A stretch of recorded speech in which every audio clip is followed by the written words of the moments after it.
আসসালামু আলাইকুম। বাংলাদেশের নির্বাচন নিয়ে যে জিনিসটি খেয়াল করা যাচ্ছে, গত বেশ কয়েকদিন ধরে ভারতের পক্ষ থেকে কোনো বিষয়েই আনুষ্ঠানিক কোনো বক্তব্য পাওয়া যাচ্ছে না। এমনকি বাংলাদেশ সরকারের পক্ষ থেকে বা নির্বাচন কমিশনের পক্ষ থেকে ত্রয়োদশ জাতীয় সংসদ নির্বাচন উপলক্ষে বিভিন্ন রাষ্ট্রের কাছে, বিভিন্ন দেশের কাছে যে পর্যবেক্ষকদের পাঠানোর জন্য আহ্বান জানানো হয়েছে। পর্যবেক্ষকদের মানে বিদেশি পর্যবেক্ষকদের আমন্ত্রণ জানানো হয়েছে নির্বাচন পর্যবেক্ষণের জন্য। সেই সব দেশের মধ্যে এখনো পর্যন্ত 11টি দেশ তাদের কোনো পর্যবেক্ষকের নাম এখনো পর্যন্ত পাঠায়নি, এবং নিঃসন্দেহে এর মধ্যে ভারত রয়েছে। ভারত ছাড়া যে রাষ্ট্রগুলো রয়েছে তা হচ্ছে নেপাল, অস্ট্রেলিয়া, ব্রাজিল, কানাডা, মিশর, ফ্রান্স, কুয়েত, মরক্কো, নাইজেরিয়া এবং রোমানিয়া। এই দেশগুলোর পক্ষ থেকে বাংলাদেশ থেকে যে আমন্ত্রণপত্র গেছে তার কোনো জবাব এখনো পর্যন্ত দেয়া হয়নি।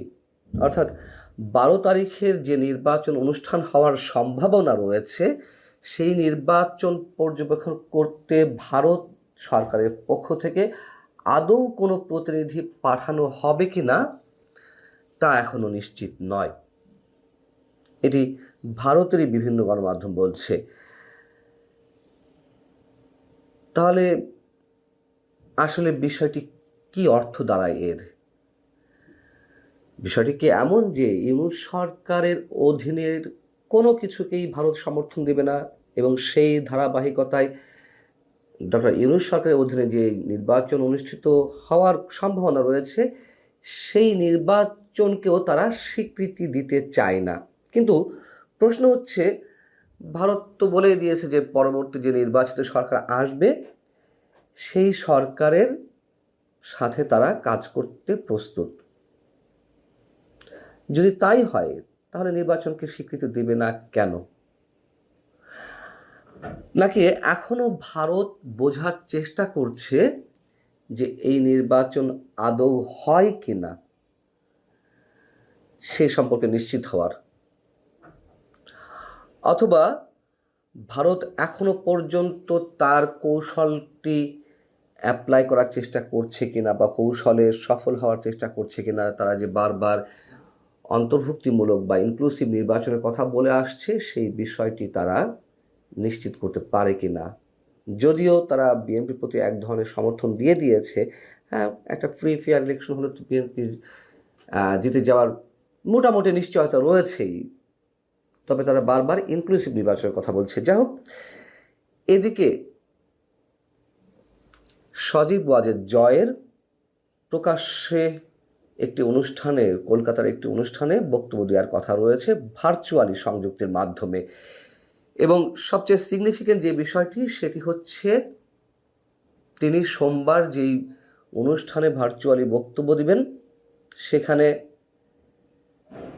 ভারতের কেন্দ্রীয় সরকার যে দলের, বিজেপির নেতারা থাকবেন, বিরোধী দল কংগ্রেসের নেতারা থাকবেন, কমিউনিস্ট পার্টি ইন্ডিয়ার সেই দলের নেতা থাকবেন, কিন্তু পশ্চিমবঙ্গের যে শাসক দল তৃণমূল কংগ্রেসের কোনো নেতার থাকার কোনো সম্ভাবনা নেই। তার কারণ যে আমন্ত্রণপত্রটি করা হয়েছে তাতে তৃণমূল কংগ্রেসের কারোর নাম নেই।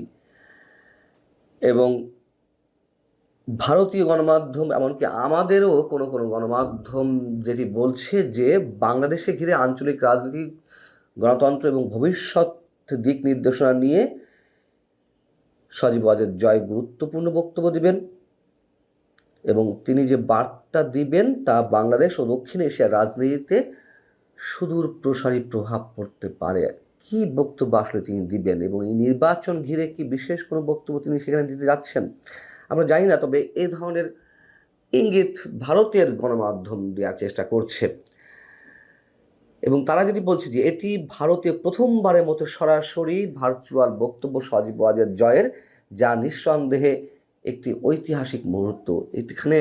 এখানে ঐতিহাসিক কি ঘটতে যাচ্ছে আমরা জানি না।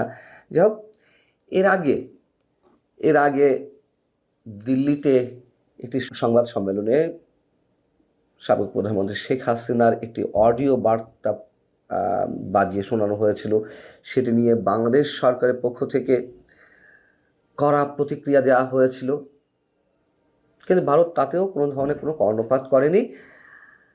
বিজেপি, কংগ্রেস, সিপিএমে যারা উপস্থিত থাকবেন সজীব ওয়াজেদ জয়ের ওই প্রোগ্রামে, তাদের নামগুলো একটু জানিয়ে দিই। যে নামগুলো এখনো পর্যন্ত জানা গেছে: বিজেপি নেতা এবং সাবেক সংসদ সদস্য স্বপন দাশগুপ্ত, বিজেপির নেতা ডক্টর পঙ্কজ রায়, সিপিএমের সাইরা শাহ আলম এবং কংগ্রেসের রুহান মিত্র।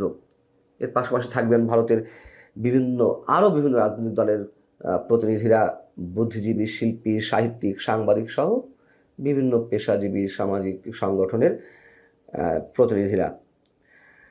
আর যে বিষয়টি জানা গেছে যে অনুষ্ঠানটি কী নিয়ে, তা হচ্ছে যতদূর জানা গেছে অতি সাম্প্রতিক সময়ে 5 আগস্ট গণ অভ্যুত্থানের দিনটিতে গণভবনে কী ধরনের সিনারিও ছিল, কী ঘটছিল তা নিয়ে অনুসন্ধানীমূলক লেখা সংবলিত একটি বই প্রকাশিত হয়েছে। সেটির শিরোনাম ছিল ইনশাল্লাহ Bangladesh, the story of an unfinished revolution. এই শিরোনামে প্রকাশিত হয়েছিল এবং যেখানে বলা হয়েছে যে ভারতীয় এক কর্মকর্তা ওই দিন সকালে শেখ হাসিনাকে ফোন দিয়ে বলছেন যে আপনি গণভবন ছাড়ুন, নইলে মারা পড়বেন।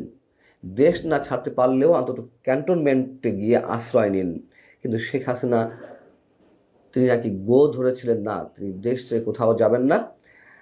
এবং ওই দিনই গণভবনে একেবারে উচ্চ পর্যায়ের প্রতিনিধিদের নিয়ে আইন শৃঙ্খলা পরিস্থিতির একটি গুরুত্বপূর্ণ বৈঠক অনুষ্ঠিত হচ্ছিল, যেখানে সেনাপ্রধান জেনারেল ওয়াকারুজ্জামান সহ বিমান বাহিনীর প্রধান, নৌবাহিনীর প্রধান, পুলিশ প্রধান এবং জাতীয় নিরাপত্তা সংস্থার প্রধানেরা উপস্থিত ছিলেন এবং সেখানে অনেক অজানা তথ্য উঠে এসেছে। যাই হোক, জয় কি বলতে চান সেই অনুষ্ঠানে, সেই পর্যন্ত হয়তো আমাদের অনেককেই অপেক্ষা করতে হবে।